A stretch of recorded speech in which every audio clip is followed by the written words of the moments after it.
नमस्ते मेरे बच्चों, स्वागत है आप सभी का लर्न इनके इस बेहतरीन प्लेटफॉर्म पे। बेटा आज हम लोग जो टॉपिक डिस्कस करने वाले हैं वो है केमिकल बॉन्डिंग। ठीक है, पीवाईक्यू की सीरीज़ चल रही है अपनी नीट के लिए, मेडिकल के लिए। और मैं उम्मीद करता हूँ बेटा आप लोग इस क्लास को ख़त्म करने के बाद जो अभी हमने रिसेंटली जो जनवरी 2006 के जो मेंस के क्वेश्चन हुए थे उनके पीवाईक्यू वाली वीडियो भी आप लोग ज़रूर देख रहे होंगे। बेटा नीट के क्वेश्चन खत्म करने के बाद मेंस के क्वेश्चन को ख़त्म करिए, उससे आपकी नॉलेज और ज़्यादा एनहेंस हो जाएगी। तो बिना टाइम गवाए आज की चलिए वीडियो स्टार्ट करते हैं। देखते हैं पहला क्वेश्चन है बेटा, identify the molecule which does not exist. तो देखो बेटा ये पहला ही आंसर इसका सही हो जाएगा। क्यों सही हो जाएगा? क्योंकि हम इसका कन्फिगरेशन लिख लेते हैं भाई He+2। ठीक है, इसमें इलेक्ट्रॉन कितने होंगे? इसमें इलेक्ट्रॉन 4 होंगे। एक हीलियम में 2 इलेक्ट्रॉन होते हैं, तो 2 हीलियम में कितने इलेक्ट्रॉन होंगे? 4 इलेक्ट्रॉन होंगे। तो इसमें इलेक्ट्रॉन कितने होंगे? 4 होंगे। 4 इलेक्ट्रॉन होने की वजह से इसका कन्फिगरेशन आएगा sigma 1s2 and sigma star 1s2। अब इसमें हम बॉन्ड ऑर्डर निकालेंगे तो बॉन्ड ऑर्डर क्या आएगा? Bonding electron minus anti bonding electron divide by 2। Bonding electron कितने हैं? 2। एंटी बॉन्डिंग इलेक्ट्रॉन कितने हैं? 2। कितना आ गया? 0। तो भाई बॉन्ड ऑर्डर 0, तो इस बॉन्ड इनके बीच में तो कोई बॉन्ड ही नहीं होगा। जब इनके बीच में बॉन्ड नहीं होगा तो ये एग्जिस्ट कैसे करेंगे? फिर लिथियम प्लस लिथियम 2। ठीक है, इसमें कितने इलेक्ट्रॉन होंगे? 6। तो इसका क्या आएगा? 1s2 sigma star 1s2 and sigma 2s2। इसका बेटा बॉन्ड ऑर्डर अगर आप ऊपर वाले एक फॉर्मूले से कैलकुलेट करें तो कोई 1 आएगा। फिर क्या देखा है? C2 मतलब बोले तो कितने इलेक्ट्रॉन होंगे? 12। तो ये कितना आएगा? ये आ जाएगा बेटा sigma 1s2 sigma star 1s2 sigma 2s2 sigma star 2s2। और आपको यहाँ पे पता है पाई 2px2 और पाई 2py2 पहले बन जाते हैं। तो अगर इसका बॉन्ड ऑर्डर देखेंगे तो इसका बॉन्ड ऑर्डर कितना आएगा बेटा? इसका बॉन्ड ऑर्डर 2 आएगा। तो ये मॉलिक्यूल एग्जिस्ट करेगा in the vapour state at very high temperature. और ये एक ऐसा मॉलिक्यूल होगा जिसमें बेटा केवल पाई बॉन्ड होंगे। जो लास्ट वाले बॉन्ड बचे हैं वो कैसे होंगे? Pi bond. तो 2 पाई बॉन्ड होते हैं। ये एक ऐसा केस हो गया जहाँ पे सिग्मा बॉन्ड बनने से पहले क्या बन गया? Pi bond. ठीक है, तो ये भी एग्जिस्ट करेगा। O2 का कन्फिगरेशन देख लेते हैं। इसका नंबर कितना होगा? 16 sigma 1s2 sigma star 1s2 sigma 2s2 sigma star 2s2। इसका सिग्मा 2pz2 पाई 2px2 पाई 2py2। ठीक है, कितने इलेक्ट्रॉन हो गए? 14 हो गए होंगे। अब क्या आ जाएगा? Pi star 2px1 and pi star 2py1। तो देखो बेटा यहाँ पे जो लास्ट वाले 2 इलेक्ट्रॉन गए वो अनपेयर्ड गए। तो ये कंपाउंड कैसा होता है? ये ऑक्सीजन मॉलिक्यूल होता है पैरामैग्नेटिक। ठीक है, बॉन्ड ऑर्डर इसका भी अपने फॉर्मूले के हिसाब से 2 ही आ जाएगा।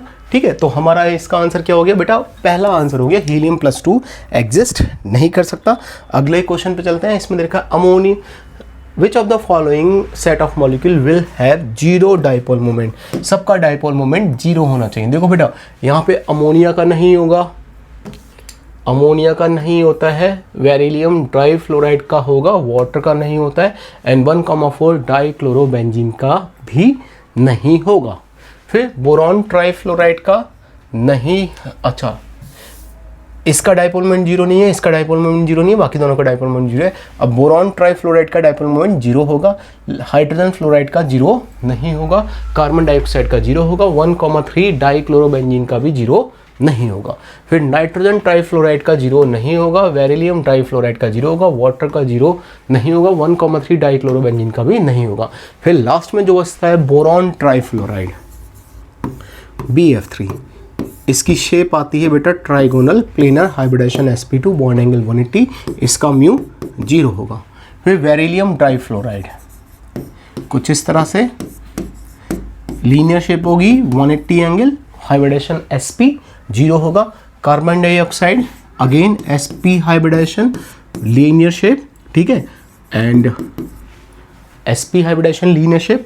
ठीक है, इसका म्यू भी क्या होगा? 0 होगा। फिर 1,4 dichlorobenzene, 1,4 dichlorobenzene, 2 opposite vector, 2 similar vector in the opposite direction, तो इसका डाइपोल मोमेंट भी 0 हो जाएगा। तो बेटा हमारे पास जो 4th ऑप्शन है वो हमें एक ऐसा ऑप्शन मिला जहां पे सभी का डाइपोल मोमेंट कैसा है? 0। तो आंसर क्या हो गया? इसका डी हो जाता है। ठीक है, नेक्स्ट क्वेश्चन देखते हैं। नेक्स्ट क्वेश्चन में क्या है? नेक्स्ट क्वेश्चन में which of the following has a molecule is non polar in nature. तो देखो बेटा NO2 क्या होगा, पोलर होगा। आप इसकी अगर देखो तो इसमें एक अनपेयर्ड इलेक्ट्रॉन होता है। POCl3 ये भी पोलर ही होगा इस तरह से। C double bond OH formaldehyde ये भी पोलर होगा। लेकिन SbCl5 को जब आप बनाओगे तो ये होगा बेटा ट्राइगोनल बाइपिरामिडल। अब इसमें देखो जितना ये वाला डाइपोल मोमेंट होगा उतना ही डाइपोल मोमेंट नीचे कैंसिल आउट करेंगे एक दूसरे को, और जितने डाइपोल मोमेंट ये होगा उतना ही डाइपोल मोमेंट ये होगा और उतना ही डाइपोल मोमेंट ये होगा, तो ये भी सारे एक दूसरे को कैंसिल आउट कर देंगे। तो केवल SbCl5 का डाइपोल मोमेंट 0 आ जाएगा। तो हमारा सही आंसर कौन सा हुआ, डी हमारा सही आंसर होगा, जहाँ पे मॉलिक्यूल में डाइपोल मोमेंट नहीं है और ये कैसा होगा, नॉन पोलर होगा। चलते हैं नेक्स्ट क्वेश्चन पे। नेक्स्ट क्वेश्चन में दे रखा है बेटा इन सब की शेप को हमें चेक करना है। तो PCl5 की शेप क्या होती है, PCl5 की शेप होती है ट्राइगोनल बाई पिरामिडल। SF6 की क्या शेप होती है, ऑक्टाहेड्रल। PBr5 की होती है बेटा, इसमें बता देता हूँ क्योंकि ये इस तरह से होगा, 7 इलेक्ट्रॉनों में से अपने 5 इलेक्ट्रॉन फ्लोरीन के पास चले गए और ये शेप यहाँ पे आ जाती है जिसको हम बोलेंगे square pyramidal, square pyramidal. And BF3 की शेप क्या होगी, BF3 ट्राइगोनल प्लेनर होगा इस तरह से, ठीक है। तो ये अपना ट्राइगोनल प्लेनर शेप होगी। तो एक बार चेक कर लेते हैं। बाई पिरामिडल है 4 में, ठीक है, ऑक्टाहेड्रल है 3 में, फिर स्क्वायर पिरामिडल है 1 में और फिर ट्राइगोनल प्लेनर है 2 में। तो हमारा आंसर होगा 4 3 1 2, 4 3 1 2, 4 3 1 2 हमारा यहाँ पे सही आंसर होगा बेटा ऑप्शन नंबर बी। चलते हैं नेक्स्ट क्वेश्चन में। नेक्स्ट क्वेश्चन में देखिए विच इनकरेक्ट स्टेटमेंट। तो O2 पॉजिटिव का डाइपोल मोमेंट 2.5 है, बिल्कुल सही है ये, ठीक है। O2 का 2 है, बिल्कुल सही है। सुपर ऑक्साइड का 1.5 है, बिल्कुल सही है। एंड पर ऑक्साइड का 1 है, ये सारा का सारा बिल्कुल सही है। C2 molecule has the 4 electron in their two degenerated pi molecular orbital. ये मैंने आपको अभी दिखाया था बेटा, यहाँ पे यही है हमारे पास 4 पाई इलेक्ट्रॉन है। यहाँ पे देखिए, यहाँ पे 4 पाई इलेक्ट्रॉन है, ठीक है। C2 मॉलिक्यूल कहाँ गया, ये वाला, हाँ यहाँ पे 2 ये और 2 ये, 4 पाई इलेक्ट्रॉन है डीजनरेटेड ऑर्बिटल में। तो ये बात सही है, ठीक है। अगला देखते हैं, अगला हमारे पास क्या है, अगला है हमारे पास H2+1 आयन हैज़ 1 इलेक्ट्रॉन, बिल्कुल बात सही है। H2 में 2 इलेक्ट्रॉन होते हैं, आपने उसमें से 1 इलेक्ट्रॉन निकाल दिया तो H2 पॉजिटिव बना और उसमें एक ही इलेक्ट्रॉन होगा और जिसकी वजह से उसका कन्फिगरेशन आता है सिग्मा 1s1। फिर O2 positive is a diamagnetic, ये रॉन्ग है बेटा। देखो O2 का कन्फिगरेशन मैं दोबारा से आपको दिखाता हूँ। O2 का कन्फिगरेशन था ये, O2 का कन्फिगरेशन था ये। O2 के कन्फिगरेशन में आप देखो 2 अनपेयर्ड इलेक्ट्रॉन है। आपने O2 पॉजिटिव बनाने के लिए मान लो एक अनपेयर्ड इलेक्ट्रॉन निकाल भी दिया तो भी तो एक अनपेयर्ड इलेक्ट्रॉन बचा। भाई O2 मॉलिक्यूल में paramagnetism is there due to the presence of 2 unpaired electron. If I remove 1 electron still we have 1 electron remaining, ठीक है। एक इलेक्ट्रॉन हमने निकाल दिया, फिर भी बेटा एक इलेक्ट्रॉन तो बचेगा ना। और उस बचे हुए इलेक्ट्रॉन की वजह से कंपाउंड कैसा होगा, वो मॉलिक्यूल कैसा होगा, पैरामैग्नेटिक। ये बोल सकते हैं पैरामैग्नेटिज्म पहले से कम हुई, क्योंकि पहले 2 अनपेयर्ड इलेक्ट्रॉन थे, अब एक अनपेयर्ड इलेक्ट्रॉन है, लेकिन पैरामैग्नेटिक तो वो अभी भी होगा ही होगा, ठीक है बेटा। तो जो हमारा लास्ट वाला स्टेटमेंट था वो स्टेटमेंट हमारा गलत हो रहा है। तो और यही हमसे पूछा था भाई कौन सा स्टेटमेंट गलत है, तो डी स्टेटमेंट गलत है, यही हमारा आंसर होगा। चलते हैं नेक्स्ट क्वेश्चन में। नेक्स्ट क्वेश्चन में देखा है given below are the 2 statement, one is labeled as assertion, second is labeled as reason. ICl is more reactive than I2। ये बात बिल्कुल सही है बेटा, कोई भी इंटर हैलोजन कंपाउंड हमेशा प्योर हैलोजन से ज़्यादा रिएक्टिव होगा, ये हमेशा याद रखो बेटा।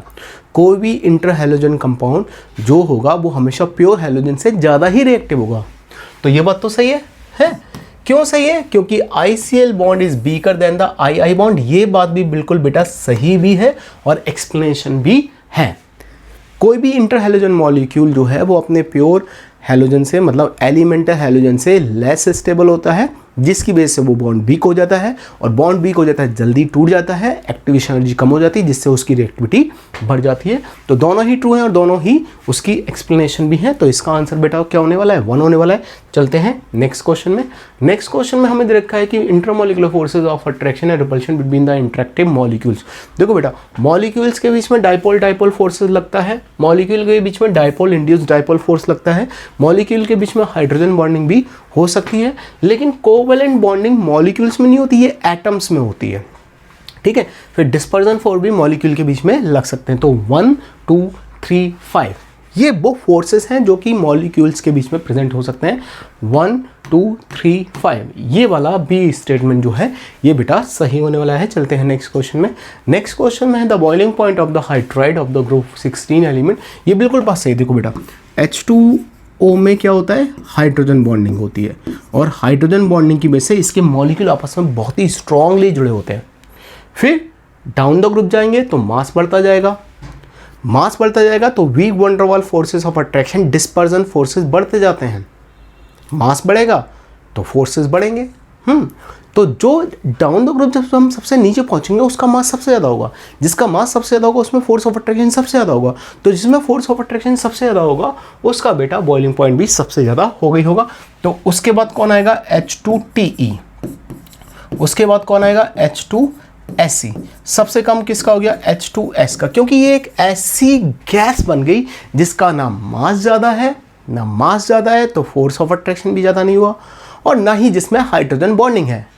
एक्चुअली में तो H2O इससे भी नीचे आना चाहिए क्योंकि उसका मास तो सबसे कम है, लेकिन वो सबसे पहले क्यों आ गया, क्योंकि उसमें हाइड्रोजन बॉन्डिंग प्रेजेंट है। हाइड्रोजन बॉन्डिंग की वजह से फोर्स ऑफ अट्रैक्शन बहुत ज़्यादा हो गया, और सबसे पीछे आने की बजाय वो सबसे पहले आ गया। तो ये वाला स्टेटमेंट बेटा सही है। देखते हैं दूसरा, on the basis of molecular mass H2O is expected to have lower boiling point than the other member of the group, but due to the presence of extensive hydrogen bonding in H2O it has the higher boiling point. बिल्कुल सही है, और reason भी उसका सही है, लेकिन assertion reason वाला क्वेश्चन नहीं, यहाँ पे केवल स्टेटमेंट पूछे थे, तो दो ही स्टेटमेंट सही है। यहाँ पे ऑप्शन बेटा ए हो जाता है। चलते हैं नेक्स्ट क्वेश्चन में। नेक्स्ट क्वेश्चन में देखा है hypothetical diatomic molecule with the bond order 0 is quite stable. नहीं बेटा, ये बिल्कुल गलत है भाई। जब उसका बॉन्ड ऑर्डर ही 0 है, जब बॉन्ड ऑर्डर 0 है तो दोनों के बीच में बॉन्ड ही नहीं बना। जब दोनों के बीच में बॉन्ड ही नहीं बना तो दोनों जुड़े कैसे, दोनों अभी भी अलग अलग होंगे। तो ये मॉलिक्यूल कोई भी स्टेबल नहीं होगा, तो फॉल्स हो गया। As bond order increases bond length increases, बिल्कुल बात गलत है बेटा। देखो, जब बॉन्ड ऑर्डर इंक्रीज होगा तो उनके बीच में और ज़्यादा जुड़ जाएंगे, और ज़्यादा चीज़ें जुड़ेंगी तो और ज़्यादा पास आएंगी। तो जैसे जैसे बॉन्ड ऑर्डर बढ़ेगा, जैसे जैसे बॉन्ड ऑर्डर बढ़ेगा बॉन्ड लेंथ यहाँ पे कम होने वाली है। ठीक है बेटा, तो दोनों ही स्टेटमेंट फॉल्स हैं। देख लेते हैं कौन से स्टेटमेंट, कौन से ऑप्शन में, सी ऑप्शन में दोनों ही स्टेटमेंट फॉल्स देखें।